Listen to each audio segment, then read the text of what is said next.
Now, this is actually a really exciting video for 6 reasons. I'm going to reveal to you how you can have real, genuine, lasting joy in your life that's not dependent on anything beyond your control or anyone else or anything else. And we're going to start with an easy to do exercise that will help you focus down on what it is in your personal spiritual development that you need to give the most attention to at this time. Then I'm going to expose probably the number one trap that people fall into that really stunts their spiritual growth. But importantly, I'm going to show you the keys to avoiding that trap or getting out of it if you're stuck in it at this time.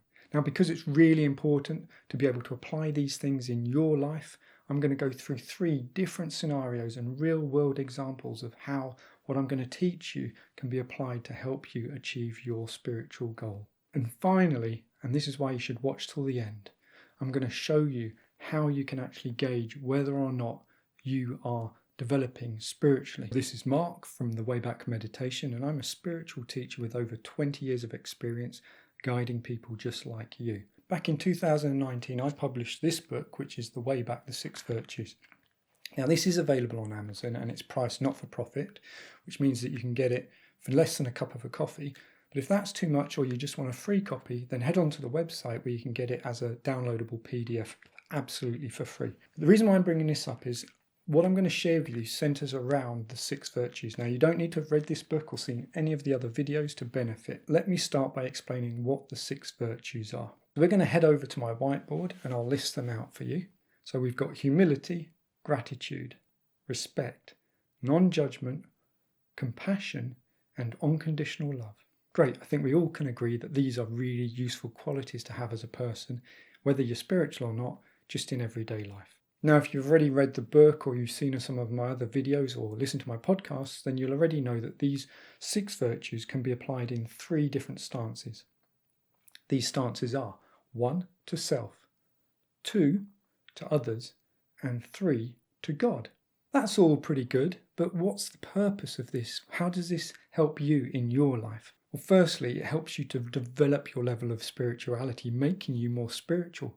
Secondly, by practicing these things, and I'm going to show you how, it can help you to become closer to God. Now, when I say this, I don't mean any kind of religious thing. I'm talking about your spiritual connection to something much, much bigger. And thirdly, it results in you having more genuine joy in your life. So if this sounds interesting to you, then let's look at an exercise that can help you learn what it is you need to focus on at this time to speed up your personal spiritual development. Now, in order to do this exercise, you do need to be relaxed and able to give this your full attention.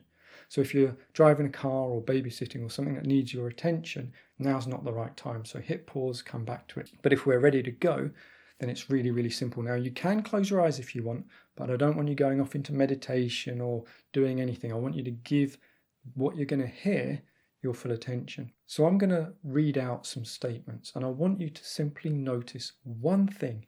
And this isn't a thinking thing. So as you hear my voice right now, just start that process of relaxing to the point where you're simply hearing and observing rather than listening and judging and having an internal conversation with yourself. So as you become stiller and more relaxed, whatever that means for you, then you can get more from this exercise. So I'm going to say some things out, and your job is to simply notice which ones you're at peace with and agree with, and which ones perhaps there's just a little bit of friction, a little bit of resistance from you to those statements. It's a question of which ones are closest to you at this time, and I want you to notice the ones that you feel less comfortable with. And if you do this in the future, it may change. So this is about what's happening right now for you. Relax.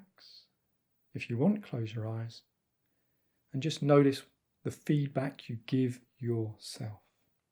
I respect myself. I respect others. I respect God.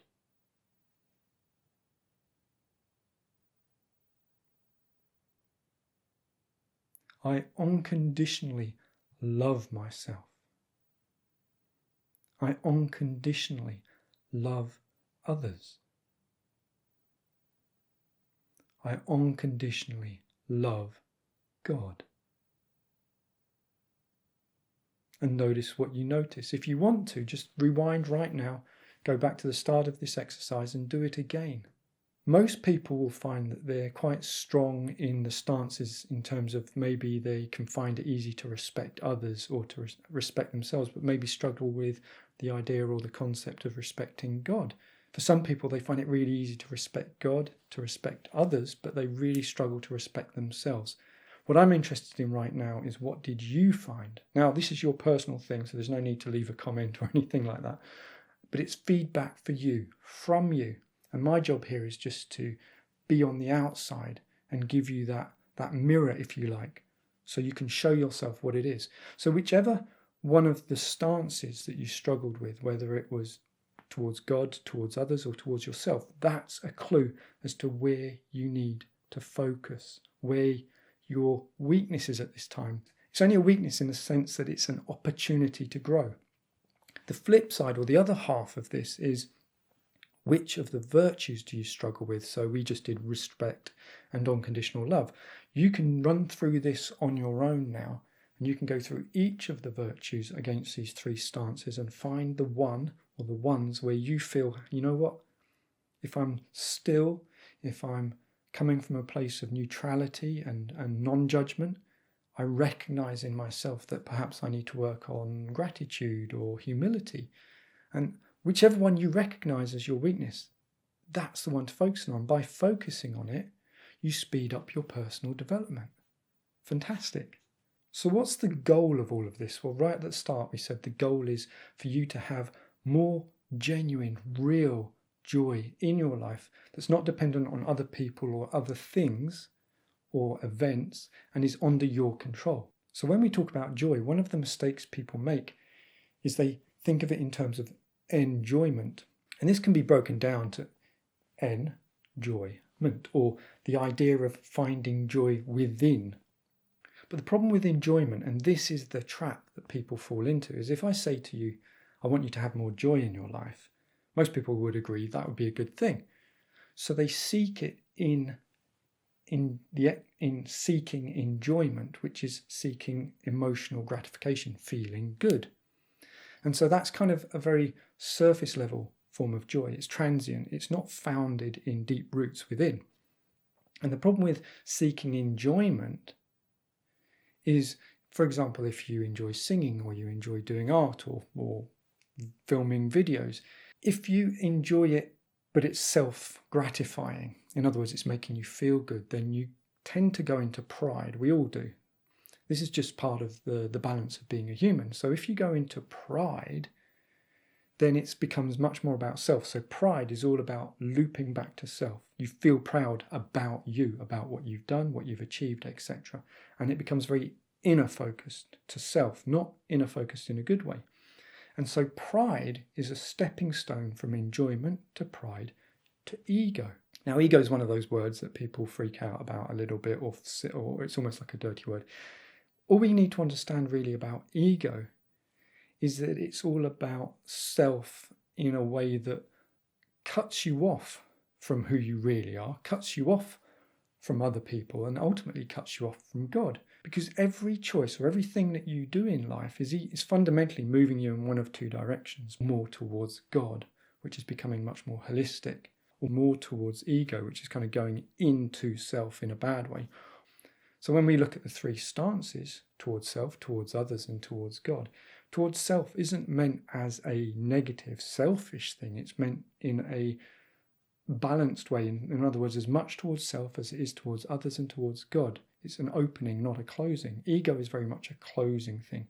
It closes us to ourself, to our inner self, which we could talk about in terms of soul and spirit and consciousness. It closes us down. It makes us much more about habits, patterns, mental stuff. So we're either moving towards God or we're moving towards ego. And so the trap that people fall into spiritually when they're seeking joy is to look for enjoyment. So how do we get out of this? Well, the virtues are numbered in a certain way. And the reason why the first one is humility is humility lines up with self. Humility is about fundamentally you. And the more humility you have, the more you are moving away from ego. If you like, humility is the antidote to ego. And that's why the virtues start with humility, because if there isn't humility within, then it's very difficult to move on to the other virtues like respect for others and gratitude. So humility is one of the steps to get out of the trap of moving towards ego. How can you develop more humility? It's one thing to know you need it, but how do we develop it? We're going to use these 3 stances to learn more humility. So we're going to start with the stance of God. So contemplating the awesomeness of God, whatever you think or imagine God to be, and I'm certainly not going down the kind of bearded guy sitting on a cloud throwing lightning bolts route. We're talking from a much bigger spiritual, absolute perspective, beyond time, beyond limits, the source of all love, the source of all light, that kind of territory. So whatever you imagine or know within God to be, contemplate the greatness of it. And then see yourself in relation to God. How small you are, how transient you are. Now again, it's not to put you down, because isn't it amazing that God loves you? Isn't it amazing that God wants you to do well, to succeed, to be more spiritual? Contemplating that can really help to ground us and bring us to humility. So now we can look at how do we develop humility in respect to others. So think about the people in your life that support you or have supported you. So your parents, your guardians, your grandparents, close friends, work colleagues, mentors, the boss that actually supported you and believed in you, whoever it is. Where would you be without them? If everyone disappeared and you were the only person on the planet, would you suddenly have more love for them in their absence? Would you miss them? Would you realise and appreciate just how much they did for you? So contemplating this kind of thing, in other words, the positive things that others bring into your life, can help, again, bring that perspective in who you are in terms of that bigger picture. And then there's the last stance of self. So humility towards self. Now that's a tricky one, because surely self-focus is all about ego. No. You can be humble about the fact that this incarnation, this life, is one of many lifetimes that you have had. And if you're thinking right now, well, where did that come from? Check out some of the earlier videos where we talk about life plans, life lessons, incarnation and things like this. But just go with me on this. So this life is one of many, like pearls on a string making a necklace. So you, who you really are, what we were talking about inside, the soul, the spirit, this isn't your first time around. And yet here you are, and you're here because you chose to be here. You chose to incarnate at this difficult time to learn about God and love and to grow spiritually. And here you are, watching a video talking about spirituality. So there's a lot to be grateful for, and there's a lot to recognize in yourself that is good. And focusing on that, the bigger picture of who you are, can help you be humble in this moment, in this life, because you realize that you are standing on the shoulders of every incarnation that has come before this one. And it's all right now, in this moment, bringing you closer to spirituality, to joy, to God, to love, to all of these things. So there's a lot to be humble about who you are, and it has nothing to do with ego. And isn't that fantastic? So that's how we can develop humility. And when we start to develop humility in relation to these 3 stances, then it helps us stay away from ego. It helps us stay out of the problem state of enjoyment, pride, ego, and helps us move towards God. A really useful thing you can do is to ask yourself, what is my priority? Now, if we step back and again reference the 3 stances, we have self, others, and God. What are you making your priority? Because if you're making self priority, then you will move towards ego. Now, that doesn't mean turn your back on yourself, to treat yourself with disrespect, or to deny who or what you are, but it means that if your focus is about self, you're inevitably moving into ego. So asking yourself, hang on a sec, what is my priority? Now, if you make your priority harmony between self, others, and God, or if you make God your priority, or if you make others your priority in a positive way, not in a self-depreciating way. In other words, whatever I am doing that I enjoy, I'm doing it for the benefit of others, then what happens is that by putting others or God or the three of them together as your priority, it keeps you out of that self-pride, ego loop. So asking yourself, really, what is my priority? Which is another way of saying, what is motivating me right now? Is another step you can do to break the cycle of going in the wrong direction away from God. The third step is neutrality, but we'll talk more of that at the end. So let's look at some real world examples. Whether these relate directly to you or not, it doesn't matter. Just pick out what's useful. So the first one I'm going to give you is, it's sports day. Imagine you're a parent, whether you are or not. Imagine you're a parent, say they're about the age of 8, and your kid has come home and they've done really, really well. They won the 100-meter dash. They're showing you their medal and they're full of pride and they're, look what I did and I beat all the other kids and I'm the fastest in my year. And the temptation is to go, well done, congratulations, you did that. And that is the truth. There is nothing wrong with acknowledging success.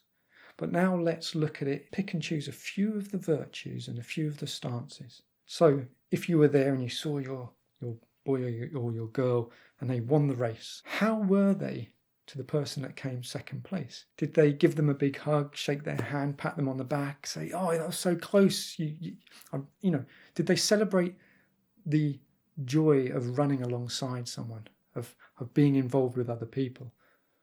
Or were they rude to the other person? Did they rub their victory in the other person's face? As well as, recognizing what they have achieved, you could also give them praise for how they conducted themselves afterwards. And what I was really pleased to see is that you were really supportive of all the other runners and that you clapped them all when they came past the line and you went up to them and shook their hands or gave them a hug. You'd be demonstrating to your child that showing respect for others is really, really valuable.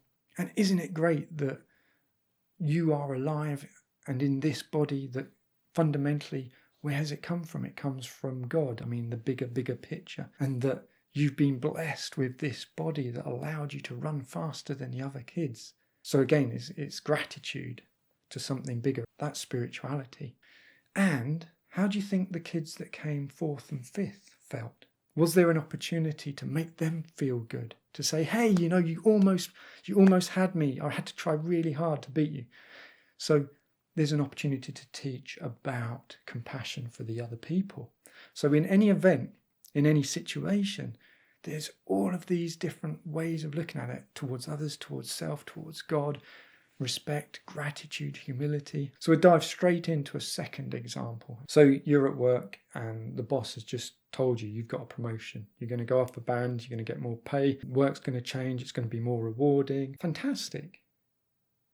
Did you really, really do it 100% on your own? Are you really better than everyone else? If you think down that route, then you're going into ego. But if you take some of these stances and the virtues and apply them to the situation, isn't it amazing that God, and therefore what God provides, the universe, creation, the planet, the opportunities, have presented themselves to you so that you can experience success? So there's gratitude and there's recognition of the stance that there is something greater than you, God. And if you have a partner, have they been picking up the slack at home so that you could work extra hard or do the assignments and get them in on time? Have you benefited from other people's support, mentoring, coaching? Is your boss, has he or she been really helping you to achieve, pushing you harder, knowing that you've got more potential? Are you showing gratitude to others? Are you sharing in this success with others, or are you heaping it all upon yourself?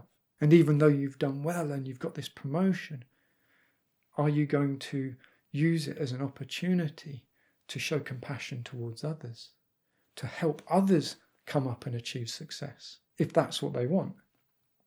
So you can see that in any situation, the saying, no man is an island. No one achieves anything or does anything without cooperation of everything else around them. Let's just look at another one. And this one is a true life story, and I'm sure he wouldn't mind being named. This happened to a good friend of mine, Simeon, who's over in the States. And if you haven't seen the last video, we have a really good chat because he was over in the UK recently and we talked about spirituality and meditation and the virtues and other things. So I'll put a link to that video. Actually, it came out in a meeting. We were having an online meeting with a whole bunch of us, and we were talking about virtues. And he shared this story. He was driving along, and I think he'd stopped in traffic, and a woman crashed into the back of him, and she had her kids in the car and stuff like this. And as it happened, he made a choice, because we've been talking about the virtues a lot. He made a choice that he was going to embrace the virtues in this quite stressful situation. And so he made sure he was safe, respect to self. He went round and he checked, are you all okay? And the woman was quite shaken, as you would be. Are your kids okay? He shepherded them off the road. He made sure that everyone was safe. And she was freaking out because obviously insurance claims and things like this. And he didn't react. He didn't get angry. He didn't shout at her. He kept really calm and he kept stressing. The important thing is we're all okay. It's just cars. These things can all be fixed, but we are okay. And they exchanged details and took photos and did what was necessary. But he kept a really positive demeanour. And he kept on in his mind thinking of the virtues and how can I show the virtues. And at the end, the woman said to him, she thanked him, she showed gratitude to him, and she said, it was so compassionate, so nice that you didn't react with aggression, because a lot of people, when someone's crashed into them, they'll just go off, fly off the handle, react, go into anger. You've hit my car. Oh no, it's a disaster. He demonstrated the virtues in that moment. He put the other person's feelings before his own. He demonstrated compassion. He demonstrated respect for the other person. And when she was talking to him, it gave him an opportunity in a very gentle way to intimate about, well, there's something bigger, there is God, to remind her of the bigger picture. So amazing, story. And when he was telling it back, there wasn't pride. He was grateful that he knew these things so he could put them into action in a stressful situation. And it had such a positive outcome on him and on her and her kids who witnessed it all. And it kind of restored her faith in humanity, I think is one way of putting it. That third story is just priceless. And I'm Simeon, if you're listening or watching, thank you. I'm grateful and thank you for allowing me to share that story with others. So there's 3 examples, and I'm sure as you sit there listening to this, you can think of other ways and situations, maybe looking back, where it would have been better to approach it from respect or humility or gratitude. And that's okay, because now now you can apply these things, and that is how we can bring the 6 virtues and these 3 stances into everyday life. So isn't that wonderful? So the final thing, and I promised you that we would reveal to you how you can tell if you're growing in spirituality, if you're practicing these things and you're getting them right. Because it's really important to get feedback. Now, I've done a whole video on what is spirituality and how can you tell if you're spiritually progressing. So I will link to that, because that really does a deep dive into this. But the fundamental thing is, what was the purpose of all of this? It was so that you could have more real lasting joy in your life. So the feedback is that you have more real lasting joy in your life. And if we were to draw this out, if you go down the ego route, which is basically looking for enjoyment, then you'll have these ups and downs. It's like a wave. Sometimes you're high, sometimes you're low, but you're always chasing the next high. When you go down the virtue route and you've got harmony between self, others and God, and you're learning and practicing and applying the virtues, then you have like a growing baseline of joy. And the more joy you have for no reason in life, in whatever it is you're doing, whether it's exciting or mundane, the more joy you have, there's your feedback. Because behind all of the virtues is joy. Joy comes from love, and behind love is God. So it's all entwined. But when you make harmony between you, others, and God your goal, in other words, remembering what we said about what is your priority, then joy is the end result. So you can tell that you are being more spiritual because you have more joy. But wait, there's one other part to it. The other sign that you're becoming more spiritual, in other words, the work that you're putting in, the choices you're making, taking it from an idea and a concept to bringing the virtues into your heart, into your soul, into your life, is that you start to have more neutrality. And guess what? Earlier on I said neutrality is one of the keys to staying out of ego. So it's a positive feedback, because the more you do, the easier it becomes, because you're developing the neutrality you need to not react. and that gives you more joy. So I hope this has been really, really helpful. I've tried to keep it as succinct as possible. If you're listening on a podcast, the artwork related to this is going to be on the website. And if you're on the if you're on a video and you want to find the artwork that we've been drawing, then go to the website, find the article, and you'll get it there. All that we do for free. So if you go to the website, you'll find lots more articles, videos, podcasts, free copy of the book, so that you can really just explore this from different angles. But for now, I'll just simply say, from myself to you, God bless you.